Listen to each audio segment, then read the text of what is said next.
बारिश का स्वागत कुछ यूं करते हैं, बीच पर थोड़ा चिल करते हैं, अनलिमिटेड एंटरटेनमेंट वाइब को पूरा फील करते हैं। चलो सब मिलके दमन चलते हैं। दादरा और नगर हवेली और दमन और दीव संघ प्रदेश प्रशासन और पर्यटन विभाग द्वारा आयोजित 16 अगस्त से 24 अगस्त DNH and DD monsoon fest 2024।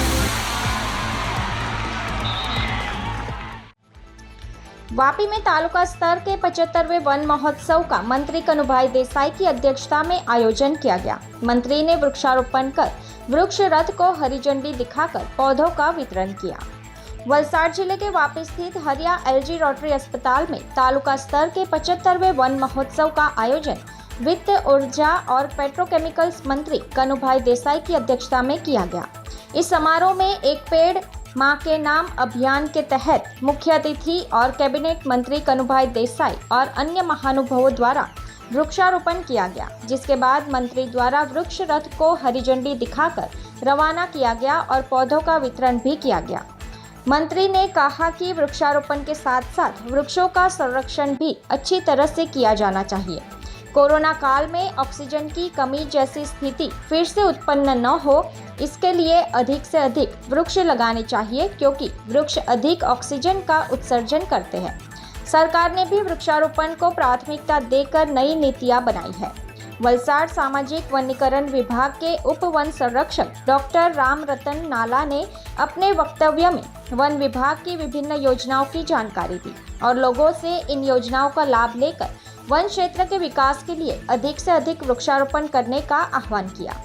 कार्यक्रम में सामाजिक वनीकरण विभाग की विभिन्न योजनाओं के लाभार्थियों को योजना सहायता का वितरण किया गया। विशेष रूप से अंगभूत योजना के तहत आम की कलम, एग्रो फॉरेस्ट्री योजना, DCP नर्सरी योजना और वन्य प्राणी संरक्षण योजना के तहत चेक वितरित किए गए। वन्य प्राणी संरक्षण के क्षेत्र में वर्ष 2024-25 के दौरान अधिक वृक्षारोपण करने के लिए विभिन्न संस्थाओं को सम्मानित किया गया और प्रमाण पत्र दिए गए। साथ ही पर्यावरण क्षेत्र में सराहनीय कार्य करने वाले व्यक्तियों का भी सम्मान किया गया। वन विभाग द्वारा मंत्री को बोनसाई पौधा भेंट कर स्मृति चिन्ह अर्पित किया गया।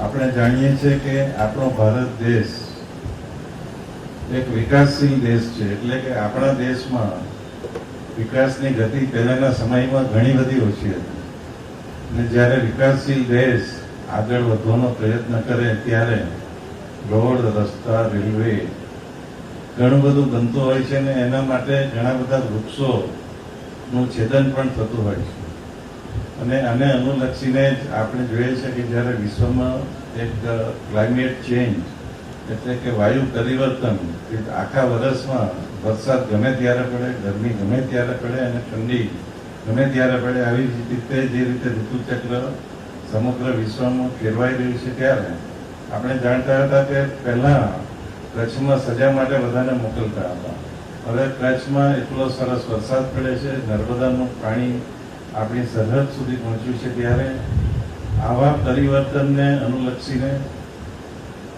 આપણા ગુજરાતના જ કનોતા પુત્ર અને જેઓ મોટા સાહિત્યકાર હતા કનૈયાલાલ માણેકલાલ મુનશી, એમણે 1950માં સૌ પ્રથમવાર પહેલો વન મહોત્સવ યોજીને એક દૂરંદેશિતાનો આપણને એકદમ દાખલો આપ્યો હતો અને એમના લીધે જ આજે આપણે તાલુકા કક્ષાનો આ 75મો વન મહોત્સવ ઉજવી રહ્યા છે।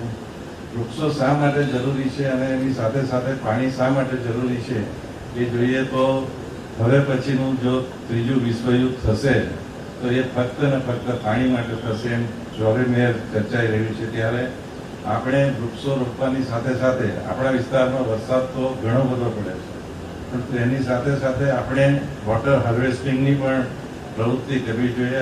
Bureau report, the voice news. खबरों में बने रहने के लिए तो वॉइस न्यूज को सब्सक्राइब करें और बेल आइकन दबाएं।